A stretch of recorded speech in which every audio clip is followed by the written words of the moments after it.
What's up, guys? Crypto User here with your daily news and analysis in the crypto markets. Now, before I get in the video today, I want to give you guys a quick heads up and an update with the Flare network. Anybody that's in the XRP community maybe has heard Flare or understands what Flare network is, but they have been rolling out, slowly rolling out their network or their project. It's been a long time. I feel like we've been waiting for this rollout even longer than the SEC lawsuit with Ripple. But I think they're doing it the right way. They're not trying to rush it through. They're trying to make sure there's no kinks, no security issues involved before they roll out, 100%. We did get our Songbird assets, unless you were on Coinbase, of course. But if you're not delegating your Songbird at the moment, you should be. Great way to make passive income while you hold an asset. I think that's one of the biggest things in this space is delegating or staking projects out there. But make sure you do your research and your due diligence ahead of time, because some things lock your coins, and just know what you're getting yourself into before you lock in any of your assets in staking and delegating. But just want to give you a quick heads up and what the rollout. I believe they said recently that they're trying to roll out on July 4th was their rollout date. But Hugo Pillion, or I don't know how you pronounce that last name, but he is the CEO and founder of Flare, and he tweeted this out yesterday just to give you, everybody thought that maybe they were waiting to roll out because of the Ripple lawsuit, but he's now stating that that has nothing to do with it. And he said that Flare and Songbird are being built to support interoperability for the entire blockchain space.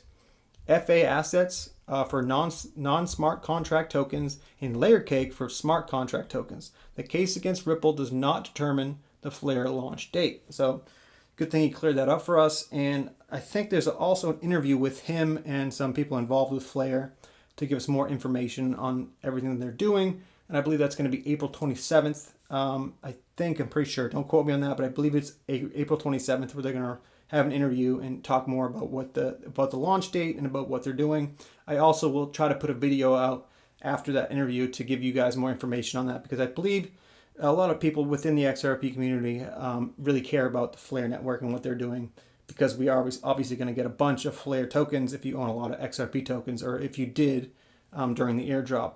I think that was almost 2 years ago now. But just wanted to give you guys a quick update on that. So just before I get into the video, if you guys could please like, subscribe, and leave a comment down below, it would be very much appreciated. But let's get right into it. So in today's video, I want to kind of give the positive side of things with the SEC lawsuit, right?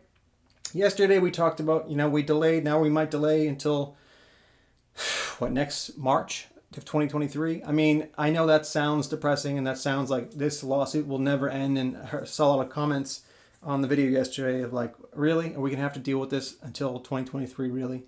But yes, we might, right? Without a settlement, we might, have to push till 2023. But I still think that a settlement is more likely in this case. I think I stated yesterday in the video that I think 95 or 96% of the time with these cases, they do settle. So I still think a settlement is coming. I mean, it could happen tomorrow or it could happen, at the end of the year. But we know that it probably will happen when the SEC is forced to hand over those 63 plus email documents with the Hyman speech. And I'll have a couple mentions in the video about that.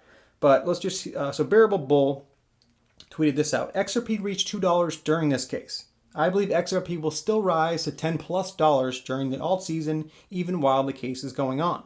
This is a speculative bull run, not a utility bull run. And he said, video will be coming out in a few hours. So I 100% believe that. Even with this lawsuit, with the price suppression, XRP still got to almost $2 during the bull run last year, right? And, if there's an alt season, I still think that, all these coins will move in tandem with each other. There's no, a lot of coins out there are claiming they'll do this or that, and they'll have this utility and that utility or whatever, but nothing really moves because of utility yet. It's all speculative, right? It's all speculating on if that asset will have utility in the future, right? So it's all speculative. So when things move, they'll move in tandem with Bitcoin, or they'll move in tandem with each other. Nothing really goes on its own on a utility run. I mean, nothing has really happened. That hasn't happened. There's been no control over these assets due to utility. And it's funny, in the Ripple lawsuit, the SEC is claiming that Ripple had control over the price of XRP, which is I mean, if anything, the SEC has had control over the price, because when they, started the lawsuit against XRP and Ripple, they caused the price to drop from 50 cents all the way down to 17 cents. So if anything, the SEC has control over the price. But if anybody's been in this XRP long enough, they know that when Ripple comes out with news or big news or bad news, it never really affects the price. The price has always moved in tandem with Bitcoin or moved in tandem with the other alts, with Ethereum or whatever. So right now it's 100% speculation. Utility will kick in at some point in the future, but for now, speculative 100%, right? So let's move on to the next thing here. Joyce XRP tweeted this out. The SEC is becoming an indicator of a good investment. Sued Tesla, sued Amazon, and now suing Ripple Labs. That's a great point to make. And I think I made this point, a couple months ago. But I mean, they sued Tesla. Everybody thought Tesla was never going to make it as a electric vehicle company. Why would people why would they just buy a Prius, or why would Toyota and Honda or GM, why wouldn't they just buy GM electric vehicle? They all doubted Tesla. SEC also sued Tesla, and then what happened after that? Tesla became one of the biggest electric vehicle companies and battery companies in the world, right? Amazon, right? Amazon's selling books. They're never going to make it. Books, that's a dying breed. No one's going to buy books. SEC sues Amazon. What happens to Amazon after that? Becomes one of the biggest companies in the world. Ripple Labs. Oh, Ripple's never going to, no one's ever going to use XRP. No banks are going to use XRP. They're not going to be able to, get into the financial system. Don't doubt Ripple, guys. They're going to be one of the biggest companies in the world. So, very good point that Joyce is making here. When the SEC sues you, it's a pretty good indicator that that company is probably going to make it in the end. And it seems like the SEC is trying to use, their mob mentality and get their payout before they know if this company is going to blow up. So maybe we should use this as a more investment strategy, but obviously not financial advice. So now I have Bill, who is an attorney, I believe, from Australia. Great attorney within the XRP community, always giving us great insight in his opinion and what's going on with the lawsuit here. Obviously, it's great to get different attorneys' opinions on the case, because obviously it's great to get different perspectives all the time in anything out there. But for sure in this lawsuit, you get John Deaton's perspective, Jeremy Hogan, and also Bill here, which is, he's an Australian attorney. So, things work a little differently around the world. So it's good to get that different perspective. So he's along the lines that he believes a settlement will come in too, just like me. And a lot of people out there are kind of, since we got this news yesterday, that maybe we might not get a settlement. Maybe that the SEC wants to push this the whole way. Maybe Ripple wants to push this the whole way to summary judgment. But, let's listen to this thread real quick. And this is why I agree with what Bill's trying to say here. So he says, there are two reasons why there is a division of opinion on settlement, even between the attorneys. The first is taking into account motive. For example, there's a political or more nefarious, or if there's a political or more nefarious reason for the SEC to continue, e.g. delay itself as an ends to protect the legacy financial system, etc., those who believe such motives exist are having difficulty accepting a settlement as possible. If such a motive exists, it invalidates my reasoning. The second is between those who consider the matter only settles if the SEC is held over the barrel. For example, if the SEC finally has exhausted all options to avoid handing over the 68 emails and drafts, and those like me who consider the SEC will settle while it still has leverage, which it has while there is uncertainty about whether they will ever be handed over to Ripple. Ripple is under pressure from the delay and resolution of the matter other than by settlement under 2023. That leverage will gradually weaken as summary judgment approaches and the SEC progressively and unsuccessfully exhausts its rights to resist handing over those documents. I think that, all the SEC's power right now is delaying, right? And when it comes closer and closer to the SEC having to hand over those documents, the SEC loses more and more power with settlement. So you better believe that the SEC will try to settle while they have the most power. And I believe that they have the most power right now, because right now they can go to Ripple and say, you know what, we can push this thing all the way to friggin' next summer if you want, if you guys don't want a settlement. But Ripple, on the other hand, could think, we'll just wait till we get these Hemming emails, and then obviously the SEC will be, dead in the water and they'll have to settle, right?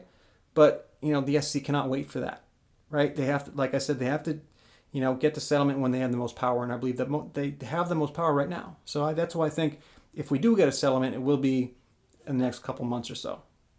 So I continue on. This is why I consider now is a good time for the SEC to participate in settlement discussions. Ripple knows that the SEC's constant delaying tactics show it is not overly confident. Brad saying the case is going better than expected, and Ripple pressing on towards summary judgment without awaiting the resolution of disclosure of the 68 emails and drafts is messaging the SEC that Ripple knows the SEC is delaying and why it's delaying. Stuart Alderati stated Ripple was working hard to resolve the matter, but resolution will come in 2023. This is a subtle message to the SEC. This is a subtle message to the SEC that Ripple is not happy to wait until 2023, but they will wait. But they will wait, confident of success on summary judgment. It is all posturing and messaging, just what you typically see before serious settlement negotiations with the outcome. So, yes, I believe I agree with Bill here. I think that if the SEC is going to settle, this is a perfect time for them to do it because they have some of the most power they're going to have in this case. Because right now, they have this delay tactic, right? And it's looming over Ripple's head that they could be in this, until sometime next year. And Ripple's definitely losing money, obviously, with legal fees, but also with business in the U.S.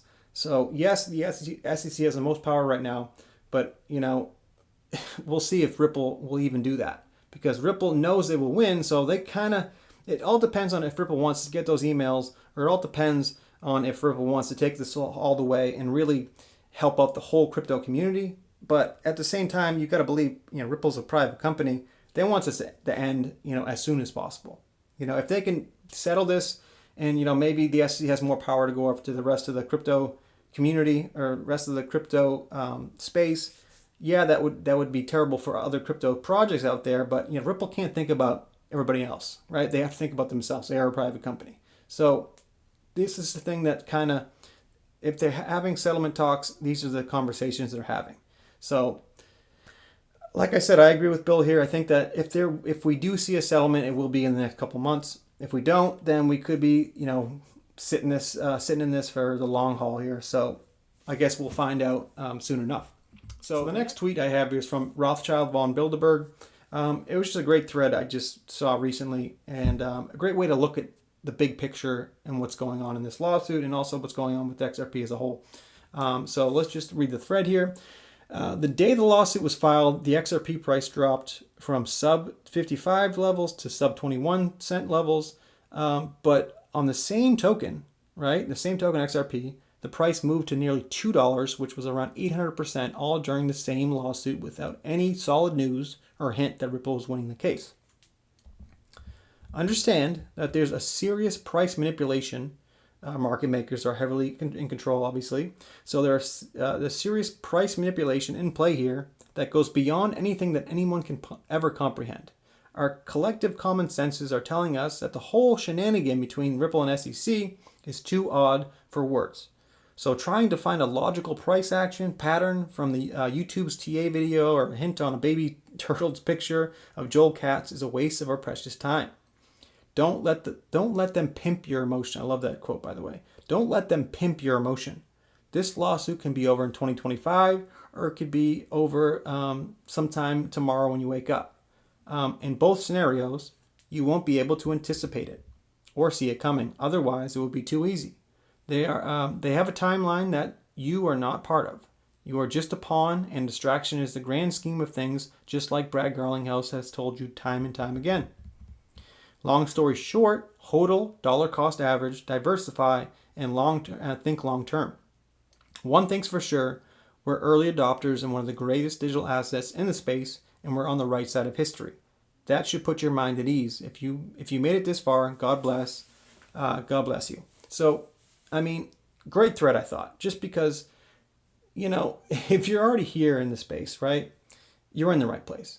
If you're in XRP, you're definitely in the right place. if you've done your research, if you're doing the right thing, if you're hodling and you're dollar cost averaging, and obviously you need to diversify, you can't just put all your eggs in one basket. You're going to be all right, right? It's all about patience in this game. People that lose money in this market are the ones that trade with emotion. They let when they see bad news come down, they sell into the fear. You really have to just take everything with a grain of salt and just be patient in this game, right? You see, like I always say, look at long-term charts in crypto, and you'll see where this is going, right? If you just sit there for 5 to 10 years, you're going to make money in this market, bottom line. So I just thought that was great advice at the end there. HODL, dollar cost average, and diversify and think long term. Those are like the things I preach all the time. When I talk to people that are new in this market, or talk to friends and family that want to get into this market, that's the things that I preach, right? If you want to get into TA, that's a little harder to do, right? Obviously, you need to put some serious work into becoming, good at TA. One of my good friends and solid TA, one of the best TA guys in the game is Crypto Lifer on the Crypto Lifer channel. If you want to learn how to do TA, you learn from the best, and that's him. But you need to put some serious time and effort into it, right? And some people don't have all those, friggin' 12 hours a day to be in the charts and do that type of thing. So most people that want to get involved in crypto, they should be learning, to diversify and think long term and, be patient. That's the biggest patience. I always like to preach that. So just want to give you guys this quick perspective on this quick thread here that I saw recently. But the next thing I want to show you is John Deaton is going to be on the chain, which is a crypto channel on YouTube. He's going to be on tonight. Today is April 24th. He'll be on tonight at 8 p.m. Eastern time to go about everything going on in the lawsuit. Give you more of a timeline, what's going on, just give you a better idea in a legal sense of what's going on, because I'm not a lawyer. I can only give you guys so much information on how I understand things. These lawyers out here, I try to give, this is who I'm following most of the time with this lawsuit, because like I said, I'm not a lawyer, so I want to get a lawyer's perspective. So he will be on, like I said, on the chain tonight at 8 p.m. Eastern time. Definitely check it out to get more information on the case. So just want to end the video with one quick thing. Crypto Eddie, one of my favorite YouTubers in the space in the XRP community. She is in Japan, so she gives you that the Asian market perspective, which is huge because obviously they're one of the biggest markets in the crypto space. But definitely give her a follow, and she's putting out a video, I believe tomorrow or the next day, about how to basically, I'll just read the tweet here. Holders of XRP, while in the holding pattern as the SEC plays out a justice delayed, justice denied modus operandi, I've reached out to Minus Wells, a master in passive income, to share how we can do more than just wring our hands until 2023. So she wants to put out a video out there to give us, a better idea how to make passive income in this space, especially with our XRP that we're probably going to hold on to if we don't see a settlement for another, year or so. So it's a good way. I think passive income is one of the best ways to make money in this space as you're a long-term holder. So definitely check out our video and, gain knowledge. It's all about gaining knowledge in this space. Every day I'm trying to learn more and more ways to, make money. If you're going to be patient and be a long-term holder, passive income, staking, delegating, these are the names of the game, right? So definitely check out our video. Like I said, it might come out either today or tomorrow, but also definitely give Crypto Eddie a follow. Like I said, one of the best YouTubers in the XRP community. But I'll end the video there. Please remember to please like and subscribe and leave a comment down below. But remember, I'm not a financial advisor. Please do not take anything I write or say as financial advice. This is for educational purposes only. And thanks, guys, and we'll see you on the next one.